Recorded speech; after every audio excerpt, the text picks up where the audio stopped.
پیاری دینی ماؤں اور بہنوں، السلام علیکم ورحمۃ اللہ وبرکاتہ۔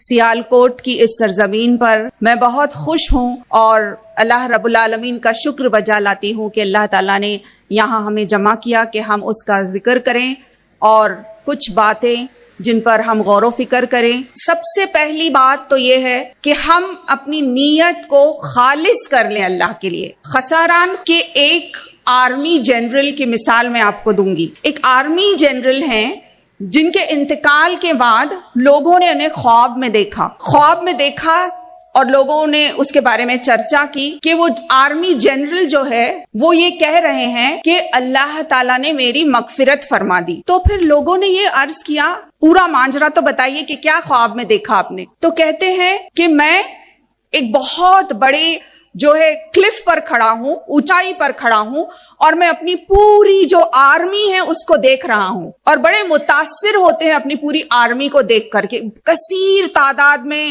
بہت اچھی قوت یافتہ آرمی کو دیکھ کر یہ سردار جو ہے بڑے خوش ہوتے ہیں اور بہت زیادہ مطمئن ہوتے ہیں اس بات سے کہ سبحان اللہ کتنی قوت یافتہ یہ آرمی ہے میری۔ اسی وقت ایک لہر دوڑتی ہے ان کے ذہن میں اور سوچتے ہیں کہ کاش کہ ایسا ہوتا کہ یہ ساری آرمی کا ہر فرد جو ہے میں نبی کریم صلی اللہ علیہ وسلم کے دور میں ہوتا اور یہ ہر شخص پوری آرمی جو میں اللہ کے رسول کے عوض پیش کرتا اور یہ کہتا کہ ان کو استعمال کیجئے، ہم سب کو اللہ کی راہ میں استعمال کر لیجئے۔ میں نے صرف یہ ایک نیت کی اور اس نیت کی برکت کی بدولت اللہ تعالیٰ نے میری مغفرت عطا فرمائی۔ تو پیاری بہنوں، آئیے ہم بھی اپنی نیتوں کو درست کریں، اللہ تعالیٰ ہماری نیتوں کو خالص کر دے۔ آج کے میرے اس موضوع کا سب سے پہلا پوائنٹ یہ ہے عزیز بہنوں، آپ صلی اللہ علیہ وسلم کی وہ پیاری حدیث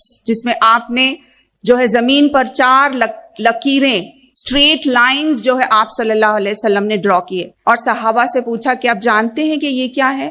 صحابہ نے عرض کیا ہمیشہ کی طرح اللہ اور اللہ کے رسول بہتر جانتے ہیں۔ تو آپ صلی اللہ علیہ وسلم نے فرمایا یہ وہ 4 خواتین ہیں جنہوں نے اپنے ایمان کو کامل کیا، مکمل ایمان والی 4 خواتین who have perfected their faith جس کو کہا جائے گا، اور اس کی وجہ سے اللہ نے ان کا مقام جنت الفردوس میں فکس کر دیا۔ ہم جانتے ہیں وہ کون 4 ہیں اور یہ حدیث عام ہے عزیز بہنوں، لیکن آج میں اس بات کا ذکر اس لیے کر رہی ہوں کہ جیسے ہی ہم ان کا ذکر کریں ہم اپنا تجزیہ، اپنا جائزہ لیں ہم کہ اگر میں ان کی جگہ پر ہوتی تو کیا میں ویسی قربانی دیتی؟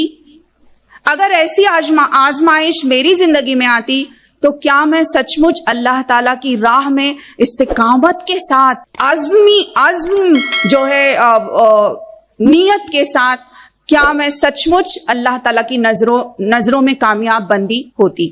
حضرت خدیجۃ الکبریٰ آپ صلی اللہ علیہ وسلم کی سب سے چہیتی بیوی، جن کو کہ اللہ کے رسول صلی اللہ علیہ وسلم نے فرمایا کہ وہ کامل ایمان والی تھی۔ ایک ہی انسیڈنس پیاری بہنوں میں ان کے تعلق سے بتاؤں گی۔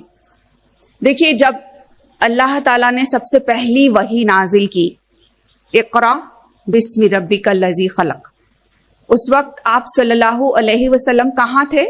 غار حرا میں تھے اور آپ صلی اللہ علیہ وسلم حق کی تلاش میں اللہ کی عبادت اور اللہ کو یاد کر رہے تھے۔ اس وقت جب آپ صلی اللہ علیہ وسلم نے اتنی بڑی ہستی جبرائیل امین کی دیکھی، right from east to west, آسمان پر پوری چھائی ہوئی ہستی، اتنے زیادہ پر زندگی میں کبھی جو ہے خواب و خیال میں انسان سوچ بھی نہیں سکتا، اس طرح کی ہستی جب آپ نے دیکھی اور جب وہ آپ صلی اللہ علیہ وسلم کے قریب آئے اور کہا اقرا، آپ صلی اللہ علیہ وسلم نے کہا ما انا بقاری، اور آپ اس وقت ظاہر ہے کہ گھبرا گئے۔ اس کے بعد کا طرز عمل کیا ہوا؟ محمد رسول اللہ صلی اللہ علیہ وسلم کے پاس 4 آپشنز تھے۔ آپ چاہیں تو اپنے اہل کے پاس جا سکتے تھے، یہ واقعہ جو ہوا اس کی گھبراہٹ اور اس کی کیفیت تھی اس کو سنانے کے لیے اور اس کے بارے میں بتانے کے لیے، اور کچھ سکون کی تلاش میں، خیر کی تلاش میں آپ جو ہے اپنے اہل کے پاس جا سکتے تھے, اپنے سب سے چہیتے دوست یعنی کہ ابو بکر صدیق کے پاس جا سکتے تھے. آپ صلی اللہ علیہ وسلم جو ہے کسی اور کے پاس جا سکتے تھے, یا آپ صلی اللہ علیہ وسلم حضرت اپنی بیوی حضرت خدیجۃ الکبریٰ کے پاس جا سکتے تھے. آپ نے کون سا آپشن چنا؟ کس کے پاس گئے آپ صلی اللہ علیہ وسلم؟ ہم جانتے ہیں کہ آپ نے حضرت خدیجۃ الکبریٰ کے پاس جانا پسند کیا.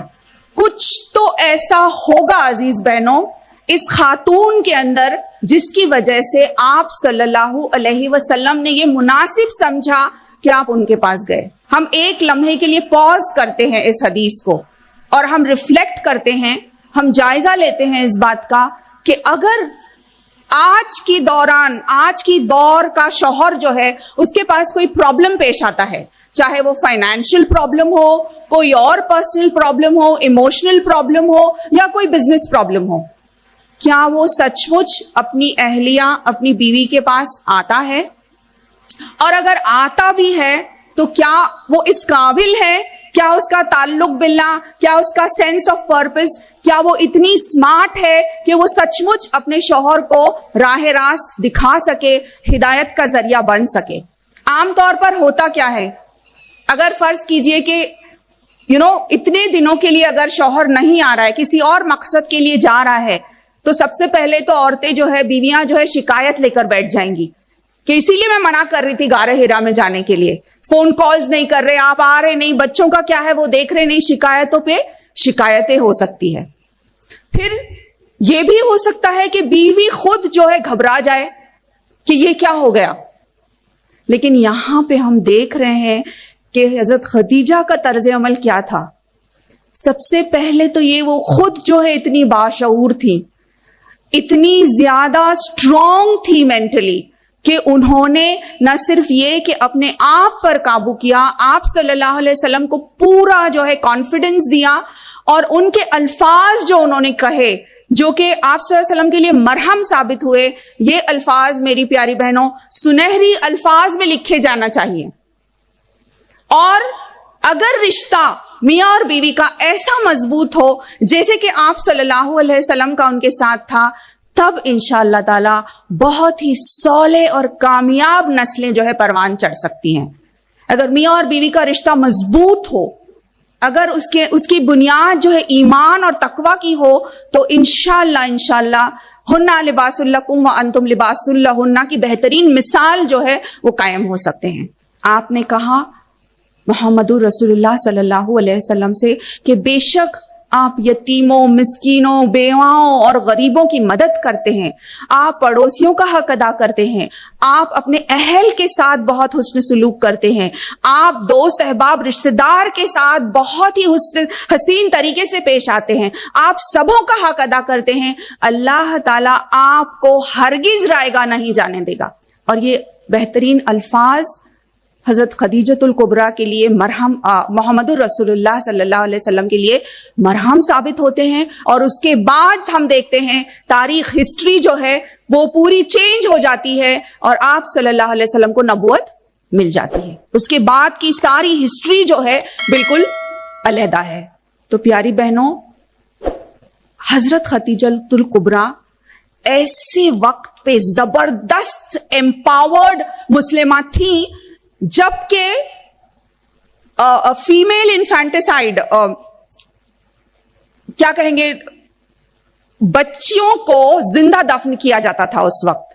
وہ دور ایسا تھا جبکہ جیسے لڑکی پیدا ہوئی تو جیسے کہ مانا کہ منحوس اور نحوست ہے نعوذ باللہ, اور ایسے دور میں جبکہ لڑکیوں کو زندہ دفنایا جاتا تھا, ایسے دور میں آپ اتنی زیادہ امپاورڈ ہیں. نہ صرف یہ کہ آپ بہترین مثال ہیں ایک بزنس ویمن کی, ایک بہترین انٹرپرینیور تھی وہ, اور سب سے زیادہ مال دولت اور روپیہ اپنا جتنا بھی تھا آپ نے صرف کیا, آپ صلی اللہ علیہ وسلم کے لیے اللہ کی راہ میں دے دیا. آپ صلی اللہ علیہ وسلم کو خود جب اپنی ذات پر بھروسہ نہیں تھا, حضرت خدیجۃ الکبریٰ کو ان پر بھروسہ تھا.